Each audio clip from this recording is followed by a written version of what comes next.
Parting off. The dark art of parting off. Dun, dun, dun.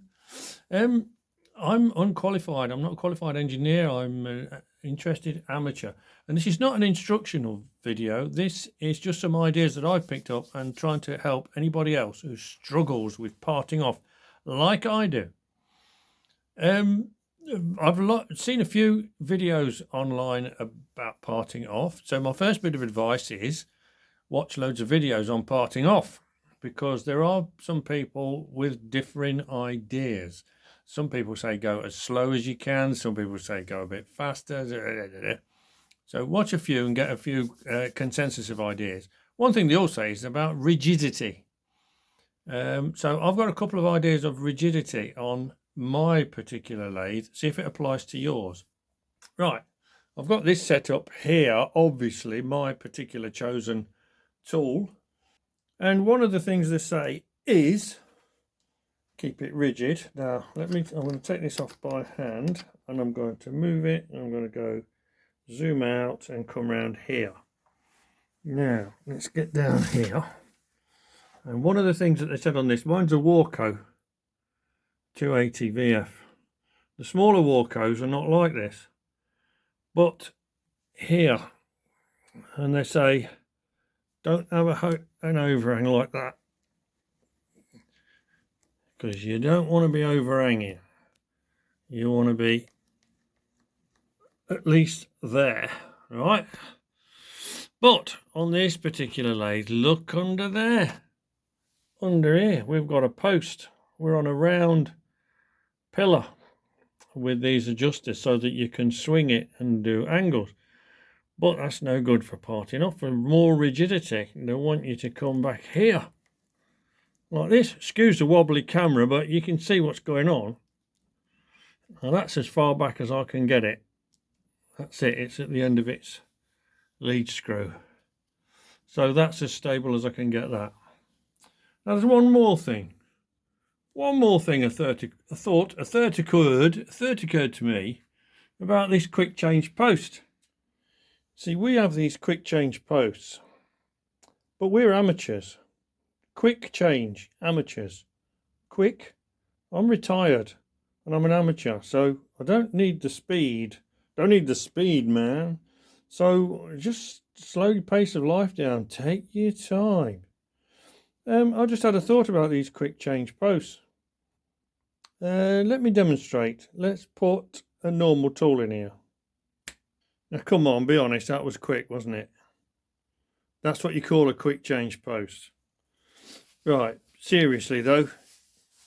So my idea is, why not have the original tool post with your cutting off tool set up in it and change the whole thing just for parting off. You've got loads of... What are you going to do with your time? See how long it takes. Look.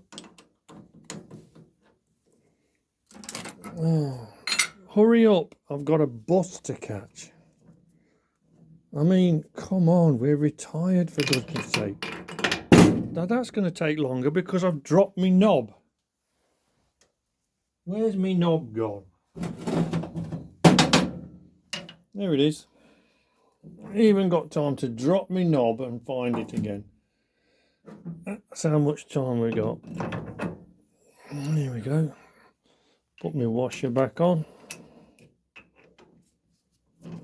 Have you got bored yet waiting? It takes so long to line that up. Beautiful. Hardly any overhang. We're right on the edge of that post underneath.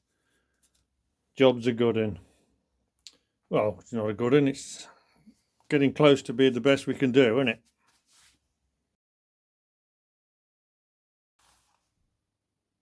Right, here's a postscript to my video on parting off. After I'd made the video, I bought this. This is a parting off tool with replaceable tips. And I've got the 12mm square version for this lathe, and it's propped up, set up, ready to go. And I think these were about 25 quid or something from RDG, I'm not sure. I got this from eBay and it was £9.60 something. And I've just checked it up and I think they're £11 something now. But I'm convinced they're exactly the same, come out of the same factory. But the first time I used it, significantly, it dug in and snapped the tool. And it comes with about 6 spare tips, I should say. The tips are 2mm wide, and I think you get about 6 of them. But I broke it. And what it prompted me to do was to look again at the tension on the main bearings.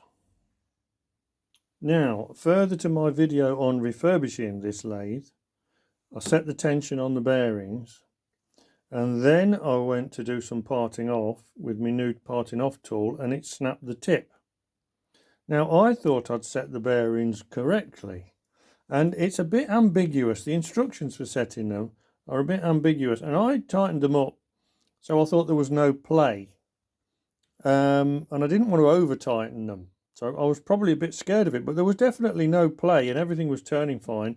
It was just when, I suppose, the tension ramps up when you're parting off.